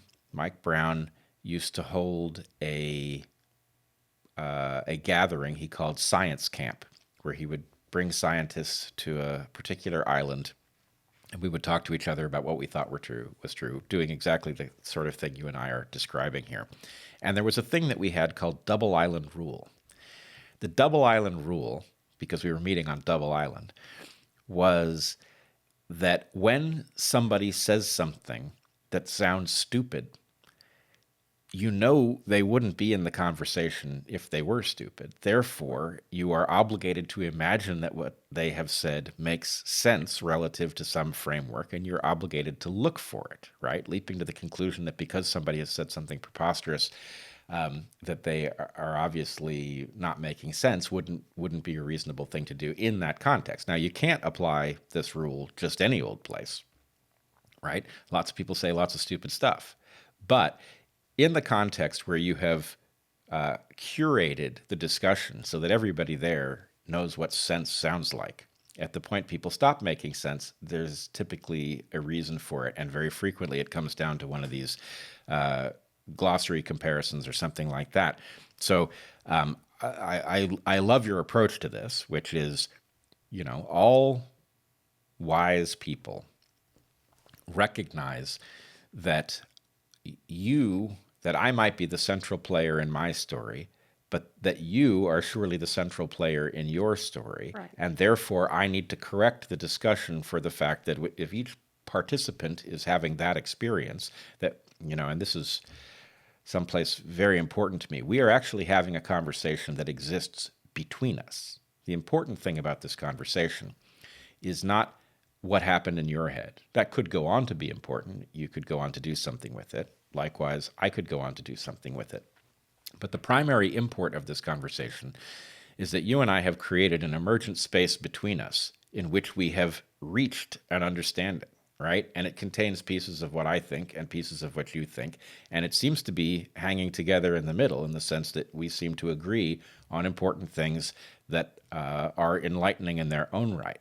And it's very hard, I think, to create a desire to do that for people who have too frequently been rewarded for, let's say, zero-sum competition in discussion, where typically they feel good if they score points in a discussion, or if they get lots of kudos for having one-upped somebody. Right. But if your experience is that actually if I just simply have faith that there is an emergent feature to this conversation, and I work to enhance the emergent part of the conversation, that it tends to be good for me in ways that I can't even put my finger on, so I don't need to worry about it. Well, and I think that it tends to be good in a way that I can, and I think most people, if they think about it this way, would easily be able to put their finger on, which is this. Look, if you want to be heard, whatever your message, the surest way, the most reliable way to get a fair hearing is to give one first.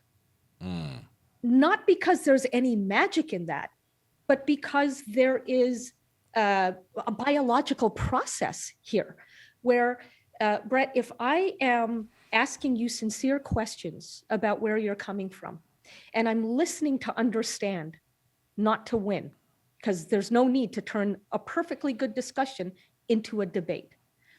And I continue to ask you authentic questions from a place of curiosity and not judgment. Whatever emotional defenses you may have walked into the conversation with because you knew that we disagreed on something, hence the high emotional defenses, now your emotional defenses can lower. And that in turn means that the clatter and the clutter in your head of wanting to poke holes in whatever argument I'm about to make can, at the very least, diminish. And you'll have more space to hear where I'm coming from, exactly because I've given you the space to be heard. Again, I'm not saying that every conversation is going to go swimmingly as a result, but I will tell you, I'm the co-executive producer of a documentary coming out soon about a young woman, one of my mentees from NYU, who advocated changing the Mississippi state flag, particularly the Confederate battle emblem in that flag. And, her movement won this long-standing goal just a few months ago. But in the process, she launched an incendiary protest and, of course, received a ton of hate for it. And then she decided she's going to try something different. And she tried exactly what you and I have just described. And she sat down with not just a supporter of the Confederate flag, but somebody who belongs to the Sons of Confederate Veterans, okay? And she started by asking him a genuine question, heartfelt. How does that flag make you feel? So not a brain buster, not gotcha, just how does it make you feel? And he replied, makes me feel at home. He asked her, how does it make you feel? And she said, like I'm not at home, even though I am. And the conversation got underway in earnest. And during that time, the flag supporter, Lewis is his name, realized something. He realized that he actually cared more about Genesis than he did about the flag itself. And afterwards, I asked him, what the hell, man? Like, how did that happen? And he said, honestly, I've just never experienced respect from anybody on the other side like I did today. It is that simple. Not saying that it's easy to show respect to somebody with whom you profoundly disagree on something that you're passionate about, but when you do offer it, it's amazing what can happen. And for those who assume I have nothing to say to somebody who must obviously be a racist, let me tell you, not in that conversation, not after that conversation, but about 10 months later, Lewis, through his own volition, pulled down the Confederate flag that was flying in his backyard, neatly folded it up, and put it in a box called Things of the Past. And between that conversation and that moment, he not only joined the New Flag movement, but this is so beautifully, deliciously Mississippi, he became a mentor to the leaders of the movement, teaching them how to protect themselves with guns, how to work a gun, how to clean a gun, how to maintain it, how to get it registered. He was their guru. And let me tell you, that gave them the peace of mind to go boldly forth. That is a beautiful story. It is a really beautiful story, and it resonates for so many different reasons.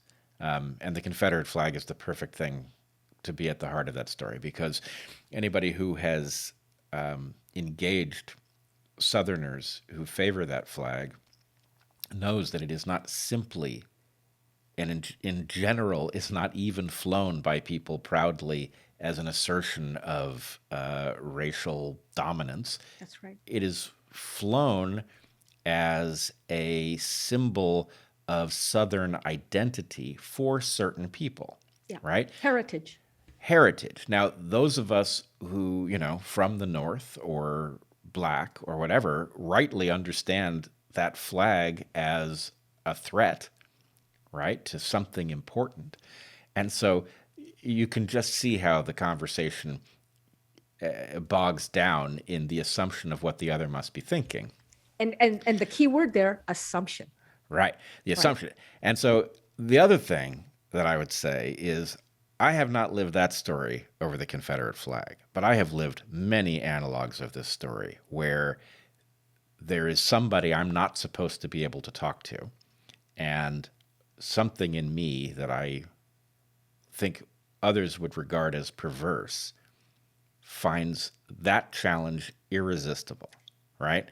I love to talk to such people.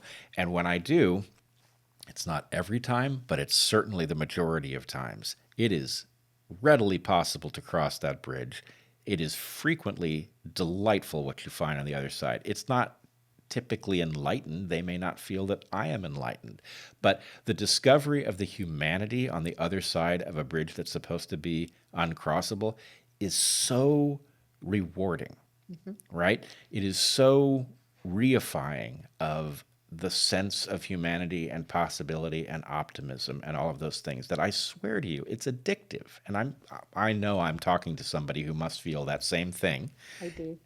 And if only, I've said it in various ways. I've said that doing away with your own bigotry is like giving yourself a huge raise, right? You don't know what cost you're paying walking around the world with bigotry. It's costing you every hour of every day in ways you don't have any idea about until you get rid of it.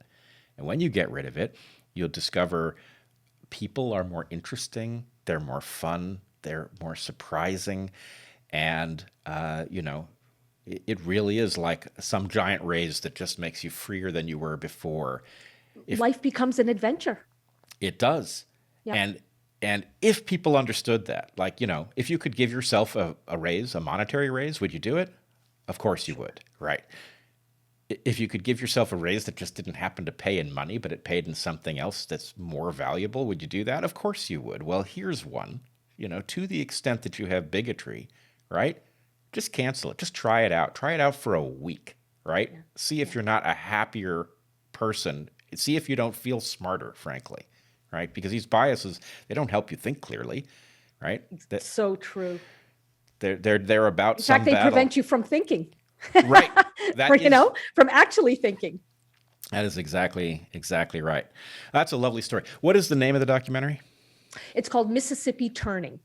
Oh, good one. And, some people may think that as a result of the new flag and all that it implies, that, Mississippi is turning, as in spoiling, right? And other people will see Mississippi turning for the better. So either way, we've got ourselves covered. Love it. It's a deep play on words. And did I glean that the protagonist or one of the protagonists of your story, her name was Genesis? Genesis, yes. Genesis. All right. Well, that's interesting too. Yeah. Okay. That's fantastic. I look forward to this documentary. It maybe it will succeed in making the point to many about what might be on the other side, and we can stop this nonsense of accusing people of being deplorable or Right. whatever it is that people somehow imagine. It's hard to, once you stop doing that, it's hard to even understand what is in people's minds about it. All right. Are there other things that you think we should cover? We've been at this a good couple hours here. We have. I've enjoyed every minute of it. I wonder if there's any interest. We're somewhat far out of it now, but in tackling what happened on Capitol Hill on January the 6th, and whether, sort of what I've learned over the course of my journey as a reform-minded Muslim teaches me anything about, how to de-radicalize. I mean, I really don't think that I have anything earth-shattering to say, but inconvenient to say, sure, like the fact that, in many cases, the jihadists or ex-jihadists whom I came into touch with simply wanted to be heard. They wanted somebody to take an interest in why they felt the way they did, because not only were they rejected by mainstream society, whatever that was in their context, whether it was in France or whether it was in Jordan, but also their own parents, who expected these young men to toe a certain line that didn't make sense for their lives. So they felt squeezed between two pressures, two forces, neither one of which actually gave a damn about what they were thinking and feeling. And what's weird to, I think, our sensibilities in this part of the world is that when they stepped into these dens of indoctrination, led by radical imams, those imams said to them in different ways, ask anything you want. Come as you are. We accept you as you are today. And that is a level of acceptance that they simply did not experience in any other aspect of their lives. Okay. I think I see where you're headed, but do you want to draw the connection to January 6th? I mean, look, I don't know that I I don't know that there is a scholarly connection to be made here.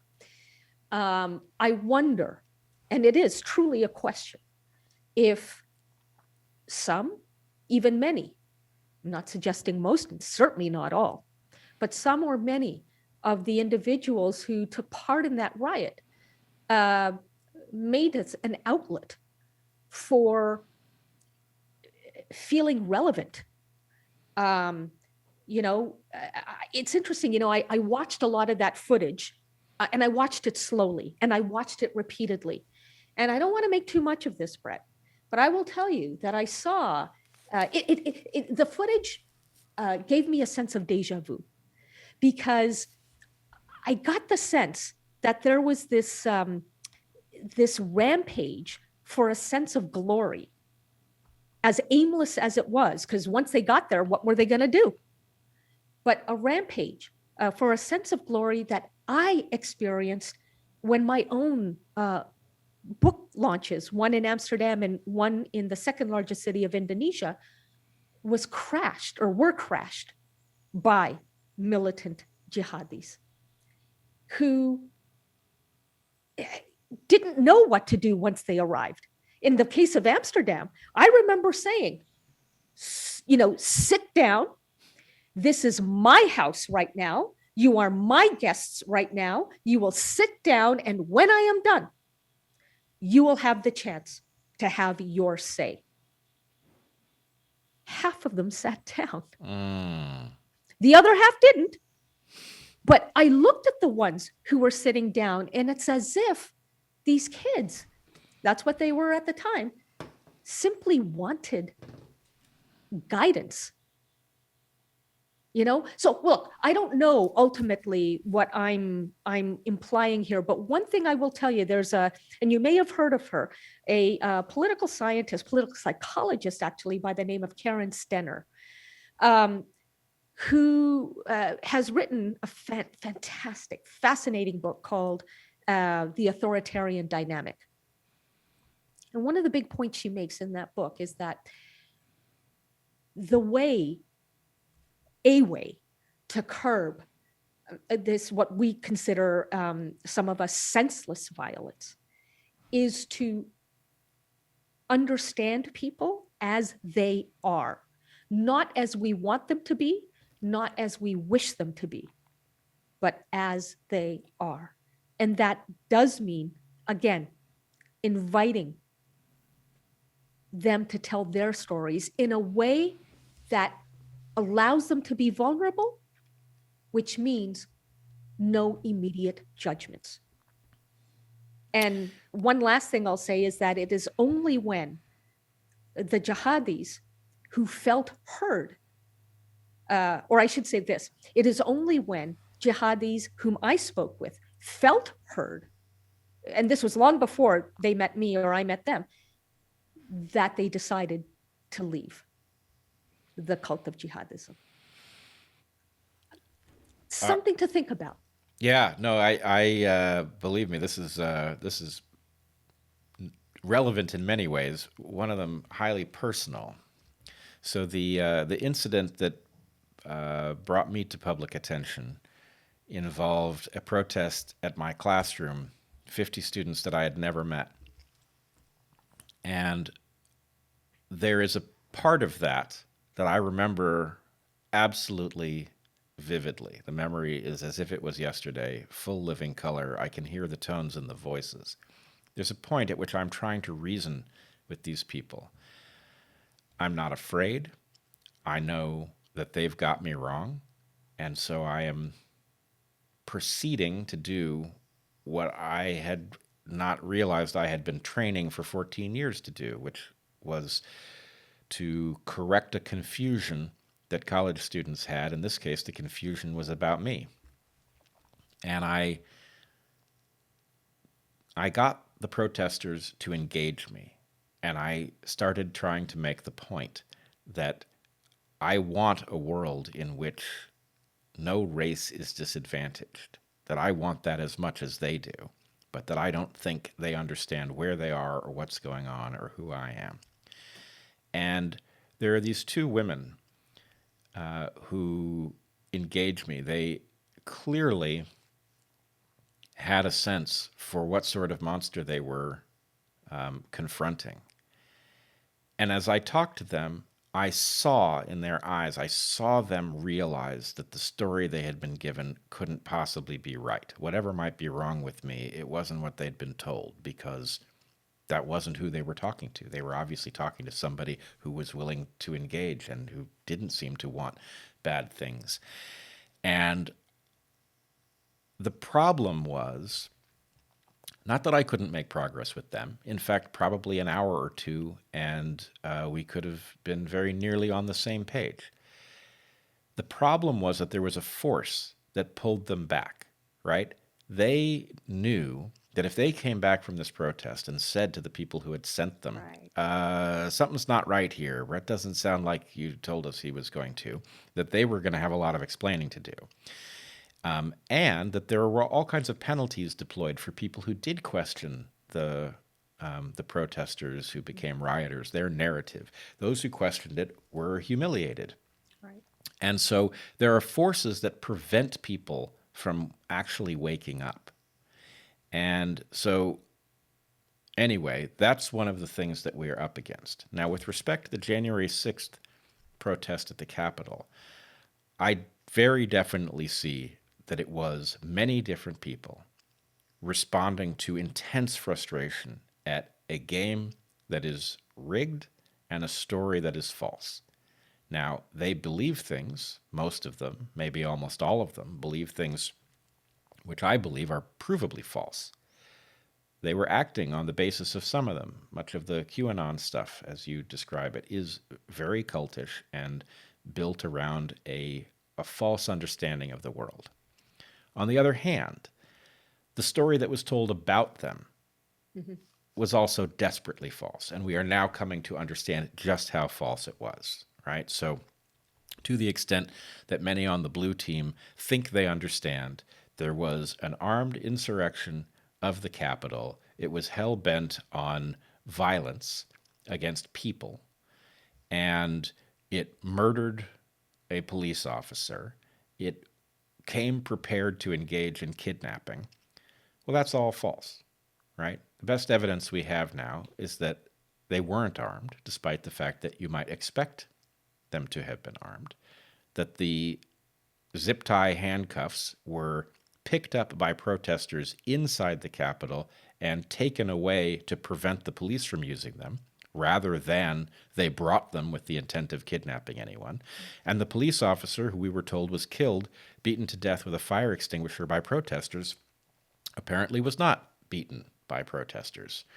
So I don't know the facts. I don't know if those facts will reverse again. But what I can say is what you have is false stories upon false stories, resulting in people thinking they know enough to render judgments about others that, in fact, they couldn't know enough about. We're all dealing with a mechanism that tells us what's true, which has demonstrated time and time again that it is not reliable, and forces us into a false belief that we were present, that we saw it with our own eyes.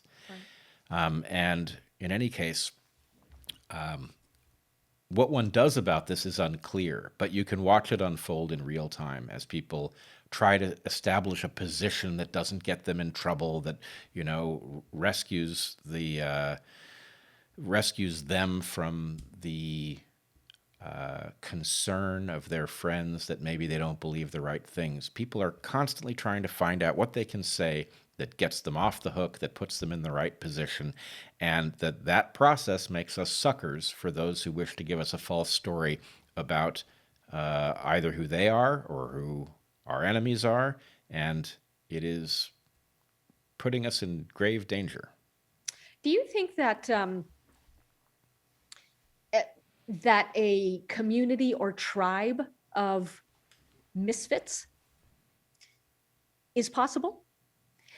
By definition, you know, misfits don't necessarily have enough in common to glue them together, except for the fact that they're all misfits. What, could it work? Oh, of course. Of course. And this is a long-standing interest of mine. So I consider myself a misfit. I was always a misfit in school.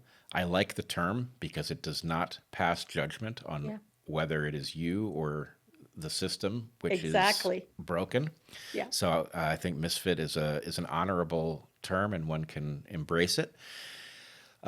There is a problem for misfits gathering and teaming up. The problem being that, in large measure, if you're a misfit and you make it out the other side, you typically have a strong independent streak. You may not have a robust toolkit for partnering, and those with whom you partner will be sufficiently different that you run into these self-definition, different glossary, that sort of problem. However, I strongly believe that the answer has to involve the misfits teaming up, that as a misfit, that's a great deal of fun, right? That actually finding other misfits, it's much more interesting than grouping with people who see the world exactly as you do. And so I've played with two terms in this regard. One of them, I'm not sure I've ever spoken about this publicly, but the name of the podcast is the DarkHorse podcast, and its purpose was to highlight people who, the dark horse is a Benjamin Disraeli invention. It's a horse on which you do not know how to bet because it was trained in secret, so you don't know what it's capable of, right? So dark horses come from nowhere. They challenge your expectations, etc. And so the idea that there are dark horses among us who should be spotlighted so that we can begin to understand what they bring to the table is great. And so a stable of dark horses is something that the podcast was meant to discover. And the other one is a pack of lone wolves, right? And I think these are all close neighbors to the idea of a collection of misfits. And frankly, any one of them is good enough for me. But yes, I think the misfits have to figure out how to talk to each other because they're our only hope. Well, Bret, I'm proud and, dare I say it, privileged, really, to be part of your community of misfits. I've just loved our time together. Me too. You are a true dark horse, and I'm thrilled. Wait a minute. Was that? No, that wasn't racist. Okay. Yeah, making sure. You could play that card, but it's not going to work out for you. Have no desire to play that card. No, I know you don't. All right. Well, this has been an absolute delight. Where can people find you? A couple of places, actually. My own website is irshadmanji.com. As you know, I run the Moral Courage Project, and that's at moralcourage.com. And of course, I'm on social. On Twitter, you can find me at Irshad Manji. And we'll leave it there. All right. Well, I mispronounced your name up front. Irshad Manji. Oh, right. You know what? I anglicize it because, it's now a habit. But you pronounced it beautifully from the get-go. Irshad Manji. Oh, Irshad Manji. Okay, I didn't mispronounce it. I feel good about that. There you go. Pat on the back, sir. All right. I will get to that later today. The pat on the back, that is. Okay, well, I think that's all for this episode of DarkHorse. It's been a delight, and I look forward to seeing the documentary that you mentioned and we'll send it to you. Our next conversation. All right. Be well, everyone. Thanks, Irshad. Be well. Take care and stay vertical. Indeed. Yes. Good advice. All right. Bye now. Peace.